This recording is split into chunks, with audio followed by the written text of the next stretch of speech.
우리 하나님 말씀 함께 보시겠습니다. 함께 보실 하나님 말씀은 에베소 6장 10절에서 12절까지의 말씀입니다. 에베소 6장 10절에서 12절까지 말씀 우리 한 목소리로 같이 읽도록 하겠습니다.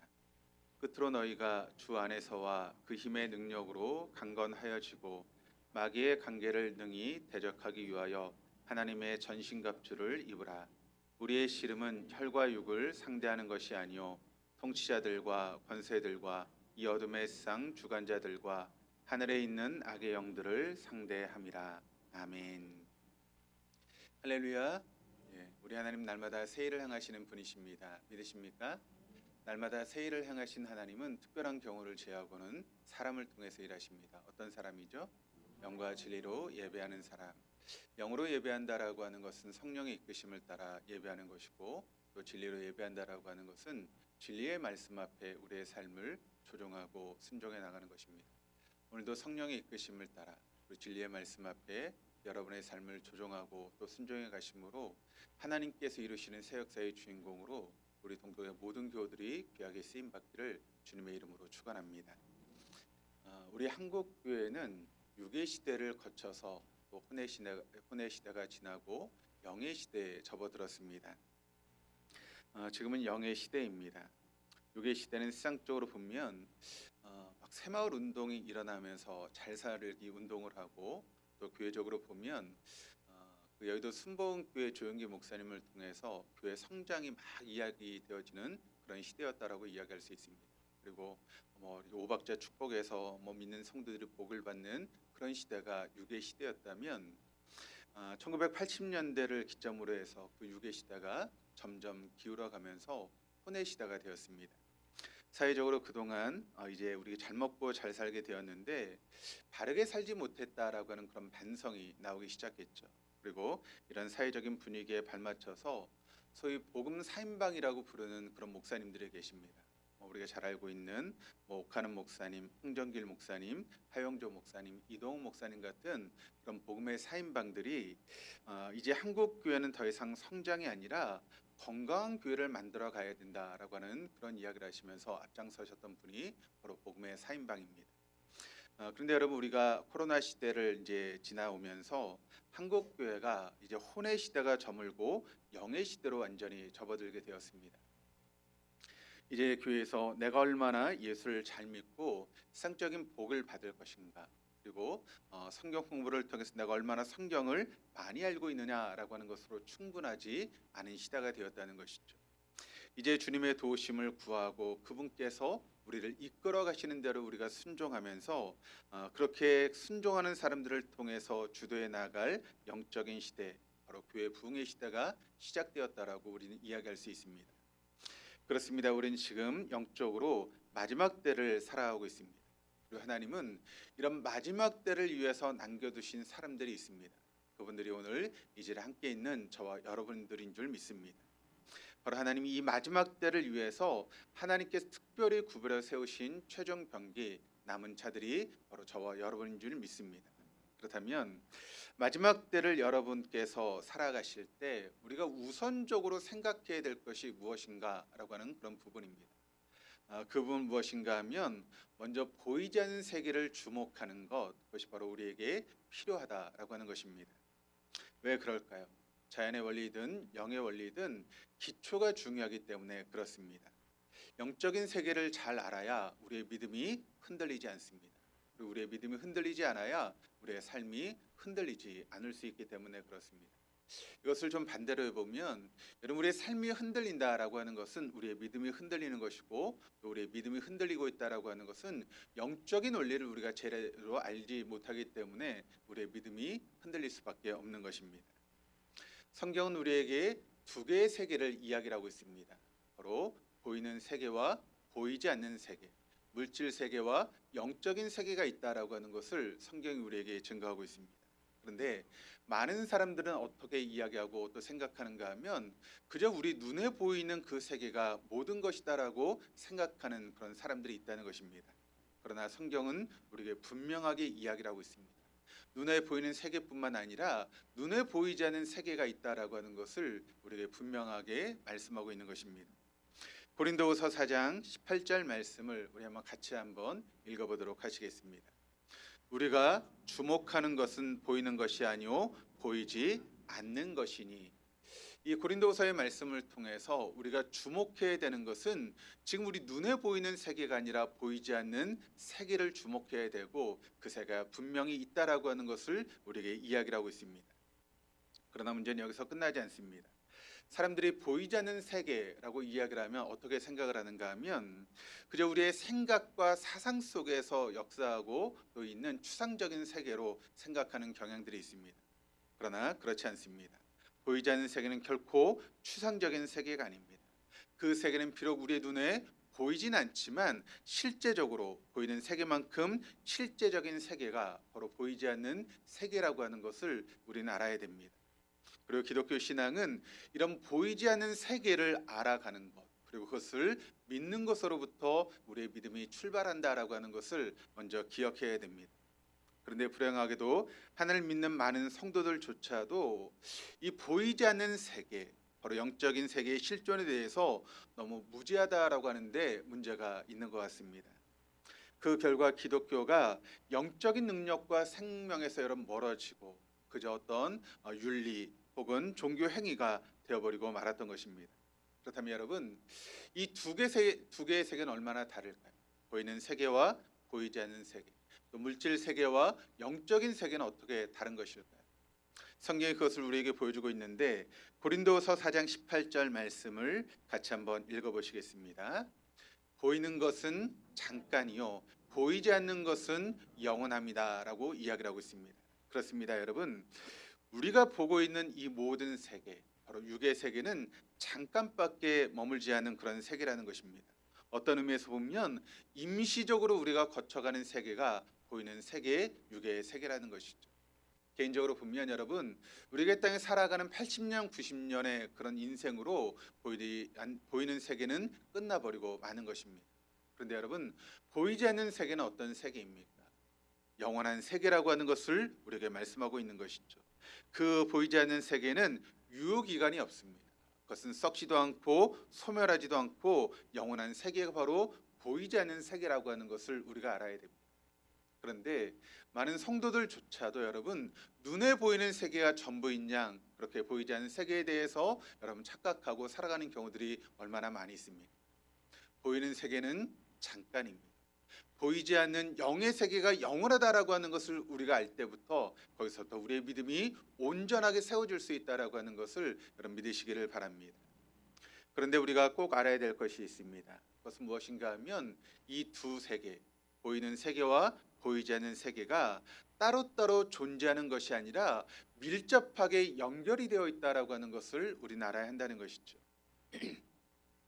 어떻게 연결이 되어 있습니까? 히브리서 8장 5절 말씀이 이렇게 증거합니다.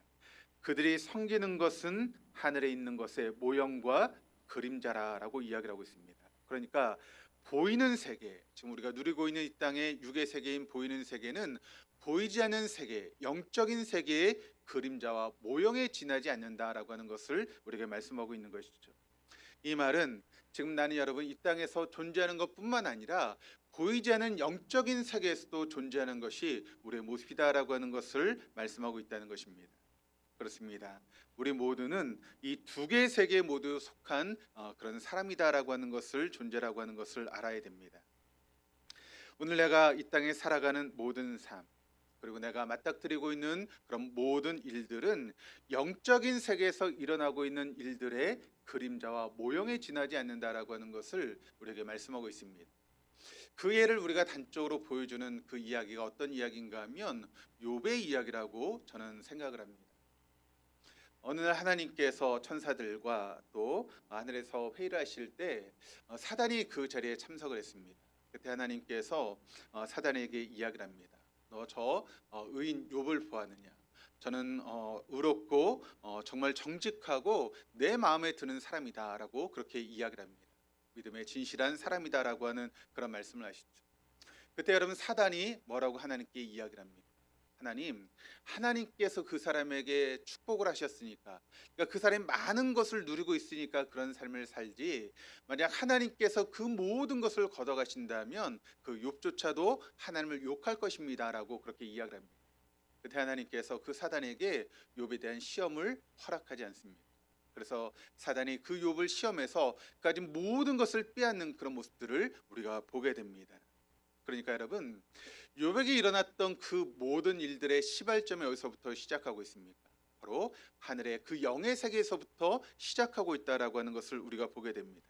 그러니까 이 땅에서 일어나는 모든 일들의 이면에는 보이지 않는 세계에서 더 중요한 일들이 거기서 이루어지고 있다라고 하는 것을 우리가 절대로 놓치지 말아야 하는 것입니다. 그렇습니다. 우리에게 일어나고 있는 모든 현상들은 하나님의 허락하심 안에 이루어지고 있다라고 하는 것을 여러분 아시기를 바랍니다. 그래서 여러분, 두 아사리온에 팔린 참새조차도 하나님께 허락하지 않으면 땅에 떨어지지 않는다라고 하는 그런 말씀을 하고 있지 않습니까? 그러므로 우리의 삶 가운데 일어나는 모든 일들은 바로 하나님의 허락 안에 이루어지고 있다라고 하는 것을 우리는 또 기억해야 됩니다. 이런 전제 안에서 지난주에 나눴던 말씀을 잠깐 살펴보면, 여러분, 우리 하나님은 어떤 하나님이라고 지난주에 말씀을 나눴습니까? 우리 하나님은 삼위일체 하나님이시다라고 하는 것을 말씀을 통해 함께 나눴습니다. 그런데 이 삼위일체 하나님이 우리 어떤 인간의 능력 이상의 그런 말씀이기 때문에 사실 그것을 우리가 100% 이해한다라고 하는 것은 좀 어려운 부분이 있습니다. 그런데 우리를 좀 헷갈리게 하는 그런 부분이 무엇인가 하면, 일체라고 할 때 그 일을 숫자 1로 생각하기 때문에 우리에게 어려움이 있다라고 하는 말씀을 드렸습니다. 그런데 그것은 숫자 1을 의미하는 것이 아니라 연합 혹은 공동체의 의미다라고 하는 것을 말씀을 드렸죠. 그래서 지난 시간에 함께 나눴던 페리코레시스라고 하는 그런 단어를 살펴봤는데, 페리라고 하는 것은 원둘레라를 뜻하는 것이고, 코레시트라고 하는 것은 빙빙 돌면서 춤을 추는 것이다라고 말씀을 드렸습니다. 그래서 삼일체 하나님께 손을 잡고 함께 빙빙 돌면서 강강술래하는 것처럼 춤을 추니까 그것이 하나처럼 보이는 것이다라고 말씀을 드렸습니다. 그래서 거기에는 온전한 연합이 이루어지고 온전한 일치가 이루어지면서 온전한 공동체 하나를 이루는 것이 바로 삼위일체 하나님의 교리다라고 하는 것을 지난 시간 말씀을 통해 함께 나눴습니다. 그래서 그 하나님은 서로 상호 침투하시고 상호 내주하시면서 세 분이 하나가 되시는 것입니다. 그런데 여러분, 그 하나님이 우리에게 들어오셨습니다.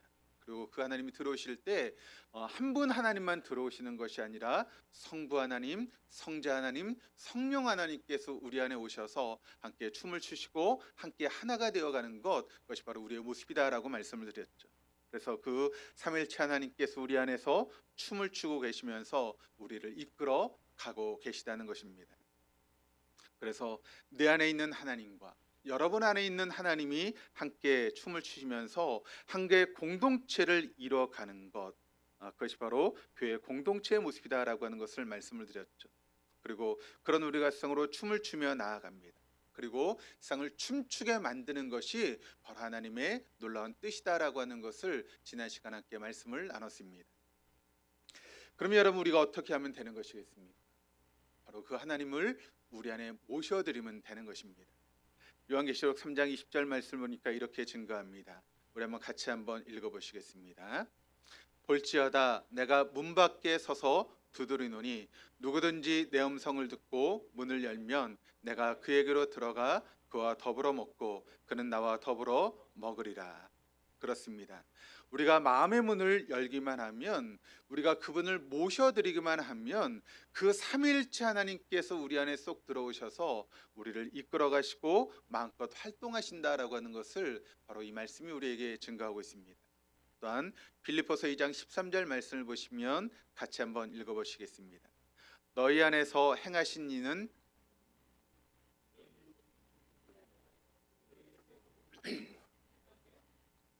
그렇습니다. 우리가 마음의 문을 열고 그 하나님을 모셔드리기만 하면 하나님께서 우리 안에서 활동하시는데, 어떻게 활동하시는가 하면 하나님께서 기쁘게 하실 것을 소원하게 하고 그것을 행할 수 있는 삶을 살아갈 수 있도록 우리를 이끌어 가신다라고 말씀하고 있습니다. 지난 시간 우리가 함께 나눴던 말씀이 바로 인간의 영, 혼, 육에 대한 그런 말씀을 나눴습니다. 그리고 인간의 영은 여러분 어떤 기능을 한다라고 말씀을 드렸죠? 인간의 영은 안테나와 같은 역할을 한다라고 말씀을 드렸습니다. TV 안테나가 여러분 전파를 수신해서 뭐 MBC를 보기도 하고 뭐 KBS, SBS를 보게 되는 것처럼 우리의 영은 어떤 역할을 하는가 하면 하나님의 영을 받아들이든가 아니면 사단의 영을 받아들이든가 그와 같은 역할을 감당하는 것이 바로 우리 인간의 영이다라고 말씀을 드렸습니다. 우리의 영이 하나님의 영을 받아들이면 여러분 어떻게 됩니까? 그 하나님의 영이 우리 안에 들어오셔서 우리의 혼을 지배하기 시작합니다. 그리고 우리의 육을 이끌어가는 그런 일들이 벌어지게 된다라고 말씀을 드렸죠. 그래서 우리는 그때부터 하나님을 기쁘시게 해드릴 것을 소원하게 되는 것이고 또 그와 같은 삶을 살아갈 수 있는 능력을 우리에게 허락해 주신다는 것입니다. 그래서 이것이 기가 막히게 영적인 질서가 딱 잡혀가면서 영, 혼, 육의 질서를 통해서 우리의 삶이 변화되게 되고 또 그때부터 그런 우리를 통해서 우리 주변의 삶이 변화가 일어나는 그런 놀라운 역사가 일어나는데 두 가지 변화가 일어난다라고 말씀을 드렸습니다. 첫 번째는 양적인 변화라고 말씀을 드렸죠. 마태복음 13장 31절에서 32절까지 말씀을 통해서 겨자씨 하나에 대한 그런 이야기를 말씀을 드렸습니다. 겨자씨 하나가 너무나 작은 씨이지만 그것이 자랐을 때 큰 나무가 되어서 거기서 많은 것이 깃들이게 된다라고 하는 그런 말씀처럼 우리 안에 성령께서 활동하기 시작하시면 그때부터 우리 안에서 영적인 성장이 막 일어나기 시작한다는 것입니다. 그 부분은 우리가 다음 시간에 좀 더 자세하게 살펴보겠습니다. 또 두 번째는 질적인 변화가 일어난다라고 말씀을 드렸습니다. 그러니까 여러분 마치 누룩이 밀가루 속에 들어갔을 때 그 반죽을 부풀리게 하는 것처럼 우리 한 사람 한 사람이 있는 그곳에 하나님의 영을 받아들이고 그렇게 믿음의 삶을 살아가는 우리 한 사람 한 사람이 있는 그곳에 바로 이런 질적인 변화가 일어나기 시작하게 된다는 것입니다. 왜 우리가 그런 삶을 살아가야 되는 것일까? 다니엘서 12장 3절 말씀이 이렇게 증거합니다. 지혜 있는 자는 궁창의 빛과 같이 빛날 것이요 많은 사람을 옳은 대로 돌아오게 하는 자는 별과 같이 영원토록 빛나리라. 그렇습니다. 우리가 그런 삶을 살아갈 때 이런 사람들을 하나님께서 별과 같이 반짝반짝 빛나는 인생으로 이끌어 가시겠다라고 우리에게 약속하고 말씀하고 있기 때문에 그렇습니다. 전 사랑하는 우리 동독의 모든 교우들이 이런 별과 같이 반짝반짝 빛나는 인생을 살아갈 수 있는 우리 동독의 교우들 될 수 있기를 주님의 이름으로 축원합니다. 그래서 우리 모두가 그런 마음의 소원을 가지고 살아갔으면 좋겠습니다. 내가 이런 하나님의 은혜 안에서 하나님 영을 통해서 별과 같이 반짝반짝 빛나는 인생을 살아가야겠다라고 하는 그런 마음의 소원을 가지고 살아갈 수 있는 우리 동독의 모든 교우들 다 될 수 있기를 바랍니다. 여러분 이 말의 의미는 하나님 우리 한 사람 한 사람이 그렇게 별처럼 반짝반짝 빛나는 인생을 살아가기를 원하시고 우리에게 기대하고 계시다라고 하는 그런 의미입니다. 이것이 바로 오늘 본문의 말씀인데 이런 내용이 여러분 이론적으로는 참 쉬운 것 같습니다. 우리의 마음 가운데 그런 말씀을 들을 때 나도 하나님 앞에서 별과 같이 반짝반짝 빛나는 인생을 살고 싶다라고 하는 그런 마음이 우리에게 있지 않습니까? 그런데 여러분 실제로 그런 삶을 살고 계십니까? 정말 별과 같이 반짝반짝 빛나는 그런 인생을 여러분 살고 계십니까? 잘 안 된다면 무엇 때문에 우리가 그런 인생을 살아가지 못하는 것일까? 왜 그게 안 되는 것입니까? 이유는 하나입니다. 그것은 바로 사단이 우리를 미혹하고 있기 때문에 우리가 그런 인생을 지금 살아가지 못하고 있다는 것입니다. 그래서 여러분 우리가 별과 같이 반짝반짝 빛나는 인생을 살아가려면 먼저 사단이 어떤 존재인가를 알아야 우리가 그런 삶을 살아갈 수 있게 된다는 것입니다. 사단의 정체를 우리가 알아야 된다는 것이죠. 요한계시록 12장 9절 말씀이 사단에 대해서 이렇게 이야기를 하고 있는데 같이 한번 읽어보시겠습니다. 큰 용이 내쫓기니 옛뱀 곧 마귀라고도 하고 사단이라고도 하며 온 천하를 꿰는 자라. 그가 땅으로 내쫓기니 그의 사자들도 그와 함께 내쫓기니라. 여기 말씀을 보니까 큰 용으로 또 옛뱀으로 또 대적마귀로 또 사단으로 악마로 이것이 다 똑같은 존재라는 것입니다. 그런데 여러분 그 사단이 지금 어디로 내쫓겼다라고 이야기를 하고 있습니까? 땅으로 내쫓기게 되었다. 그런데 그 땅으로 내쫓기게 되었을 때 누가 따라왔다고 이야기를 합니까? 그의 부리는 사자들도 그와 함께 내쫓겼다라고 이야기를 하고 있습니다. 그러면 그 사단은 지금 여러분 뭘 하고 있습니까? 베드로 전서 5장 8절 말씀입니다. 또 같이 읽어보시겠습니다. 근신하라 깨어라 너희 대적 마귀가 우는 사자같이 두루다니며 삼킬 자를 찾나니. 그러니까 땅으로 내쫓긴 그 사단과 그가 부리는 여러분 사자들이 지금도 어떻게 하고 있습니까? 우는 사자와 같이 삼킬 자. 그러니까 하나님이 영으로 살아가는 사람이 아니라 마귀의 종이 되어 살아갈 수 있도록 그렇게 삼킬 자를 찾고 있다라고 그렇게 이야기를 하고 있습니다. 그럼 사단은 우리가 생각하는 것처럼 그렇게 단순하지 않습니다. 굉장히 체계적이고 조직적인 것이 바로 사단의 모습이라는 것이죠. 그것을 에베소 6장 12절이 우리에게 잘 보여주고 있는데 같이 한번 읽어보시겠습니다. 우리의 씨름은 혈과 육을 상대하는 것이 아니요 통치자들과 권세들과 이 어둠의 성 주관자들과 하늘에 있는 악의 영들을 상대함이라. 그러니까 우리가 이 사단의 모습을 좀 봐야 되는데 제가 사단의 조직표를 좀 그려봤습니다. 함께 보시죠. 글씨가 작아서 보이실지 모르겠는데 이게 사단의 조직표입니다. 그런데 여러분 제일 위에 지금 누가 있죠? 사단이 있습니다. 그런데 그 사단은 단수입니다. 그러니까 한 명이라는 그런 이야기죠. 그런데 그 밑에 졸개들을 거느리고 있는데 그 졸개들이 어떤 졸개인가 하면 통치자라고 하는 그런 졸개들입니다.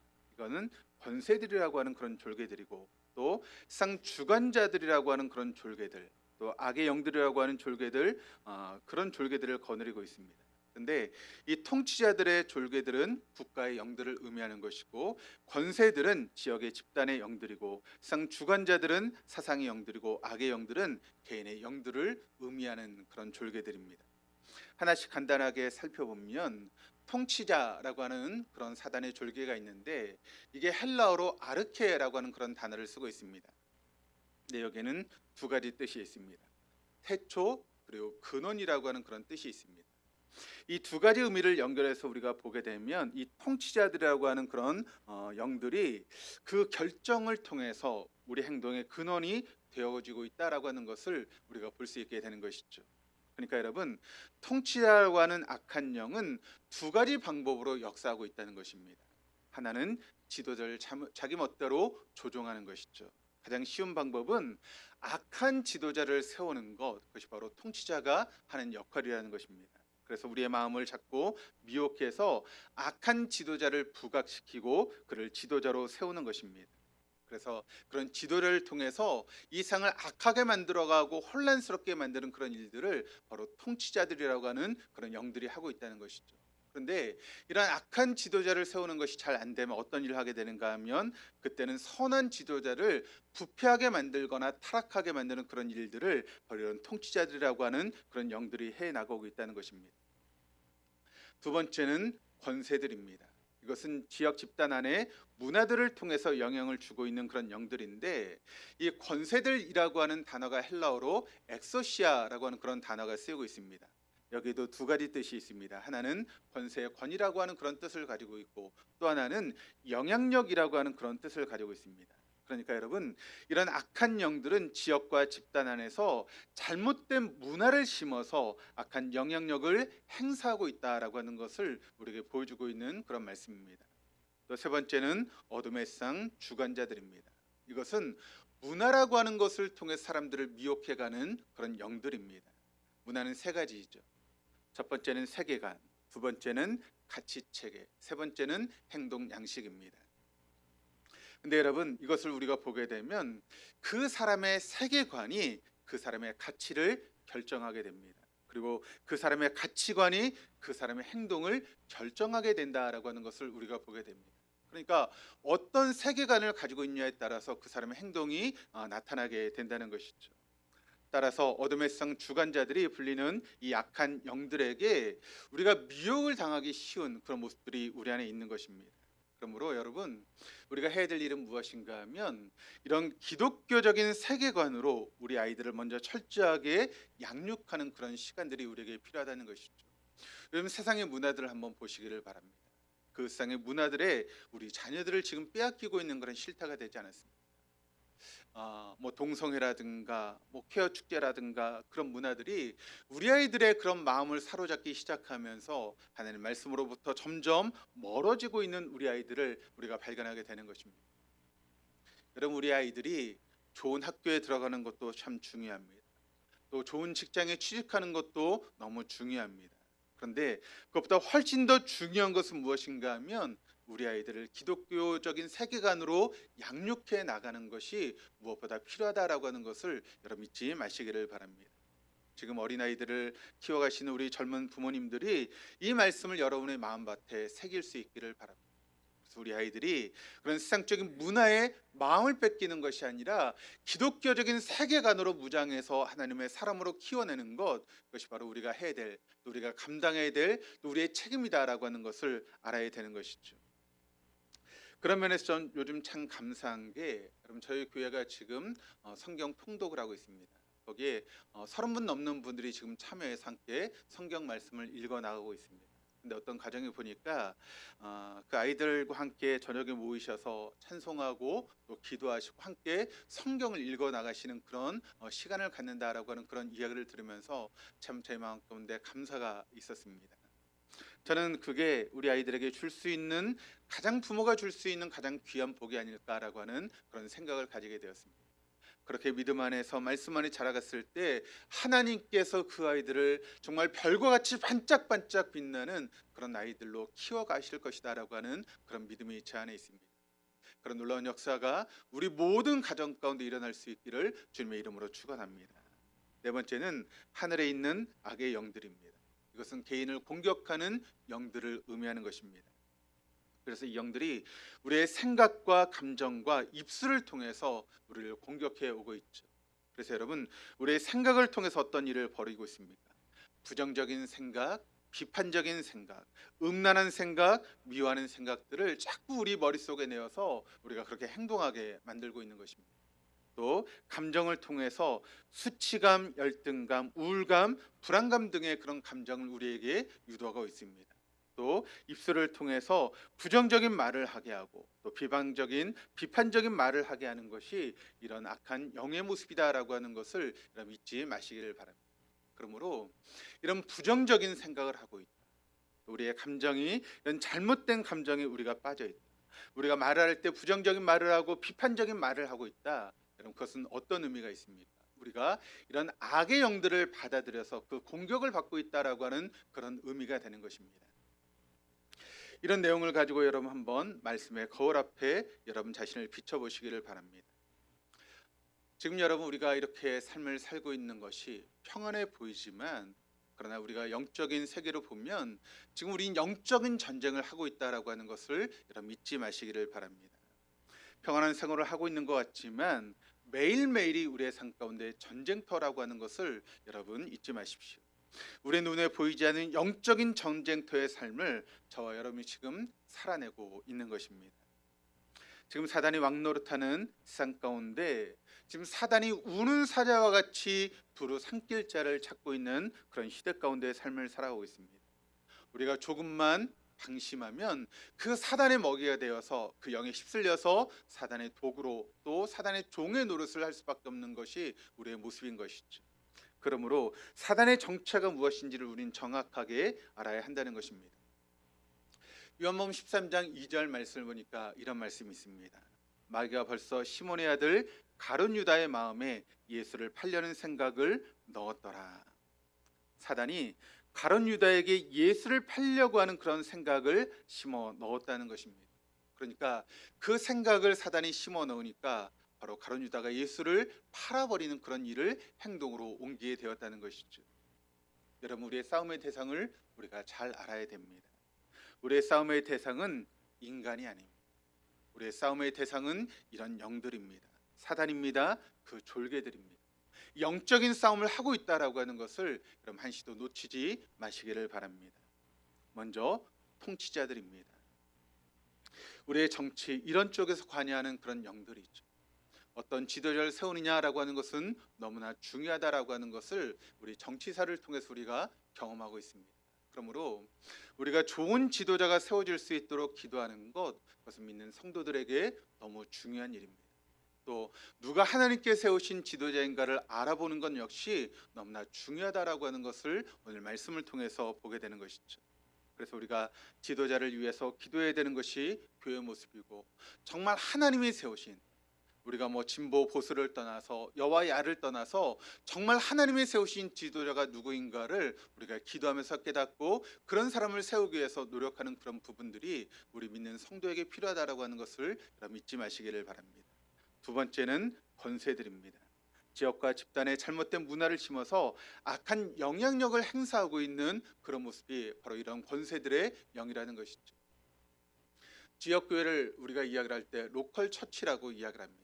그러니까 지역에 하나님께 세우신 교회라고 하는 그런 뜻이죠. 그렇다면 하나님께서 왜 이 서계동이라고 하는 지역에 우리 동덕교회를 세우셨겠습니까? 그것은 바로 이 동덕교회를 통해서 지역을 변화시키고 또 이 지역이 영적인 센터가 되라고 하나님께서 우리 동덕교회를 이곳에 세우신 줄 믿습니다. 그러므로 우리 교회가 이 지역을 변화시키는 그런 교회가 돼야 되고 또 영적으로 많은 어려움을 당하고 있는 사람들이 영적으로 회복되는 데 귀하게 쓰임받는 그런 교회가 돼야 된다라고 하는 것을 여러분 잊지 마시기를 바랍니다. 어둠의 성 주관자들은 또 세 번째인데 기독교 세관이 얼마나 중요한지 자꾸 그것을 공격하는 사단의 모습을 우리가 보게 됩니다. 우리나라가 교육의 발전과 함께 심각한 문제가 생겼는데 그것은 무엇인가 하면 우리의 다음 세대들이 지금 믿음을 잃어가고 있는 그런 현상들이 지금 한국 교회 가운데 일어나고 있다는 것입니다. 그래서 지금 다음 세대를 우리가 잃어버리고 있습니다. 여러분 요즘 청소년들의 복음화율이 얼마나 되신지 아십니까? 우리 중고등부 또 유초등부 그 아이들의 복음화율 예수를 믿는 그 퍼센테이지가 그럼 얼마라고 알고 계십니까? 표면적으로 나오는 통계를 보면 3%로 나오고 있습니다. 근데 실질적으로 보면 1.5%도 안 될 것이다 라고 하는 그런 이야기들이 나오고 있습니다. 우리가 이제 선교를 할 때 5% 미만의 그런 종족을 미전도 종족이라고 이야기를 합니다. 그래서 그 전도 우리가 그 미전도 종족에 이제 선교사를 파송하고 복음을 증거해야 된다라고 그렇게 이야기를 하고 있는데 그런 것으로 따져 보면 지금 우리의 청소년들은 여러분 뭐가 됩니까? 미전도 종족이 됩니다. 그러니까 지금 우리 청소년들에게 지금 누구를 파송해야 됩니까? 선교사를 파송해야 되는 그런 지경에까지 이르렀습니다. 그런데 여러분 3%라고 하는 것이 100명 중에 3명 아니겠습니까? 그런데 그 청소년들이 대학을 가면 어떻게 될까요? 그 3%도 또 줄어듭니다. 그것이 한 명이 될지 아니면 없어질지 모르는 그런 상황 가운데 지금 한국 교회가 빠져 있습니다. 아마 10년 뒤에 20년 뒤에 한국 교회가 어떤 모습이 될지 여러분 암담합니다. 유럽에 있는 그런 교회들처럼 그 큰 교회 안에 그냥 어르신 뭐 70대 80대 어르신들 두세 명이 앉아 있는 그런 교회로 전락해 버릴지도 모르는 그런 상황이 지금 한국 교회 가운데 있다는 것이죠. 앞으로 10년 뒤 20년 뒤를 내다보면 정말 암담합니다. 캄캄합니다. 그렇다면 어떻게 우리가 우리 아이들에게 접근해야 될까요? 다른 것이 없습니다. 철저하게 기독교 세계관으로 무장시키는 그런 일들이 우리에게 필요하다는 것입니다. 참 감사한 게 우리 중고등부 아이들이 주일 저녁이 되면 같이 모여서 함께 성경을 읽는 그런 모임을 지금 하고 있습니다. 그 안에서 말씀을 읽고 궁금한 것이 있으면 같이 나누고 그렇게 말씀으로 젖어가는 모습을 볼 때 참 감사하다라고 하는 그런 마음이 있습니다. 근데 여러분 그렇지 않은 아이들을 보시기를 바랍니다. 일주일 내내 뭐에 빠져 살아갑니다. 손에서 핸드폰을 놓지 않습니다. 거기 있는 영상이라든가 그런 것들을 보면서 아이들이 살아갑니다. 그 영상에 뭐가 있을지 여러분 부모가 알고 있습니까? 알지 못하죠. 그 안에 어떤 일이 벌어지고 있는지 부모는 모른 채 우리 아이들이 잘하고 있다라고 생각하는 그런 착각들이 있습니다. 근데 여러분 그것이 우리 아이들을 사단에 빼앗기는 일들이라고 하는 것을 여러분 믿지 마시기를 바랍니다. 그래서 우리 아이들을 철저하게 기독교 세계관으로 양육하는 것은 우리의 책임입니다. 그래서 우리가 소급을 하고 목장을 하고 성경 통독을 하고 중보 기도를 하는 이유가 바로 여기에 있는 것입니다. 부모가 먼저 무장해야 되기 때문에 부모가 무장해서 그 우리 아이들을 기독교 세계관으로 가르쳐야 되기 때문에 먼저 부모인 우리가 무장해야 되는 것입니다. 내가 그렇게 무장하고 우리 자녀들을 좋은 학교에 보내는 것도 중요하고 좋은 직장에 취직하게 하는 것도 중요하지만 그 앞서서 기독교 세계관으로 무장시키는 것이 무엇보다 중요하다는 것입니다. 여러분 만약 이것이 안 된다면 우리 아이들의 인생은 모래 위에 집을 짓는 것과 마찬가지입니다. 모래에 집은 사단이 끊임없이 우리 아이들을 공격하게 될 것입니다. 그러면 그 아이들은 점점 무너지게 될 것입니다. 그러므로 우리 현실을 뚫어지게 쳐다보고 대적할 수 있어야 하는 것입니다. 마지막은 하늘에 있는 악의 영들입니다. 이 악의 영들은 우리의 생각을 공격하는 그런 영이라고 말씀을 드렸죠. 부정적이고 비판적이고 음란한 그런 생각, 또 우리의 감정을 공격해 옵니다. 그래서 수치감, 열등감, 우울감, 불안감 이런 것으로 우리를 고생하게 만들고 어려움에 빠지게 만드는 것이죠. 그리고 헤아릴 수 없을 만큼 부정적인 우리 입술을 공격해서 부정적인 말, 비판적인 말을 하게 하는 것이 이런 영들의 모습인 것입니다. 좀 시간이 지났지만 우리 영상을 한번 보도록 하시겠습니다. 우리가 잘 아는 임재범이라고 하는 그런 가수에 대한 이야기입니다. 놀라운 하나님의 역사를 말해보려고 합니다. 가수 임재범은 2011년 방송에 나와서 자신의 과거에 대한 이야기를 했습니다. 고해를 부를 당시 심한 우울증에 걸려 우울증과 조울증이 같이 왔다며 불안이 엄습해 왔는데 아무 이유도 없었다고 했습니다. 임재범은 당시 6년 동안 조울증과 우울증에 걸려 매일 죽음을 생각했다고 했습니다. 당시 그는 혹시 자신 앞으로 온 편지가 다른 집으로 갔을까 48개의 편지를 모두 확인해 주문 신고가 들어오는가 하면 외출할 때면 문을 닫고 30분 이상 당겨보는 등의 증세를 보였습니다. 임재범은 그때는 이미 목이 쉬어서 노래조차 너무 하기 싫었다. 6년 동안 매일 밤마다 아내와 자식을 재워놓고 죽을 생각만 했습니다. 한겨울에 난방을 하지 않으며 냉골에 자신을 방치하기까지 했습니다. 그래도 임재범은 생활고에 시달렸고 먹고 살려고 억지로 노래를 불렀습니다. 돈이 없어서 담배도 1년 반 동안 끊었지만 나중에 길에 버려진 담배꽁초를 주워 피기 시작했습니다. 전기료가 아까워 밤 9시 이후에는 TV 전원 코드도 뽑아놓고 수도세가 아까워 씻지도 않았습니다. 그야말로 폐인과 같은 생활을 했습니다. 신실한 믿음을 가지고 있던 아내는 임재범을 감당하기는 쉽지 않았습니다. 그녀는 늘 그를 위해 기도했습니다. 그리고 어느 날 아내는 남편의 정신적 회복을 위해 성경을 똑하기를 권했습니다. 임재범은 성경책을 읽기 시작했고 놀라운 일이 벌어졌습니다. 성경을 읽으면서 우울증이 사라져 버린 것이었습니다. 임재범은 이렇게 말했습니다. 하루 종일 성경을 읽으며 하나님의 말씀에 푹 빠져 살았어요. 우울증을 벗어날 수 있었던 것은 종교적일 수 있어요. 하나님을 향한 믿음 하나였습니다. 결국 임재범은 성경을 통해 하나님의 평안을 경험하게 된 것입니다. 임재범은 자신을 살린 건 믿음이었다고 고백했습니다. 그를 살린 건 말씀이었고 믿음이었습니다. 하지만 2011년 임재범의 아내가 암에 걸렸다는 소식이 전해졌습니다. 임재범에게 성경책을 권하며 복음을 전하고 끊임없이 기도하며 옆을 지켜줬던 그녀였습니다. 임재범은 MBC 나는 가수다에 출연해 아내의 치료비 마련을 위해 무대에 섰다고 했습니다. 임재범은 과거 육아를 위해 아내에게 뮤지컬 무대를 포기하라고 했다며 암투명 사실을 알게 된 후 후회했다고 했습니다. 아내는 병원에서 암 판정을 받고 나오면서 임재범 앞에서 처음으로 울었다고 했습니다.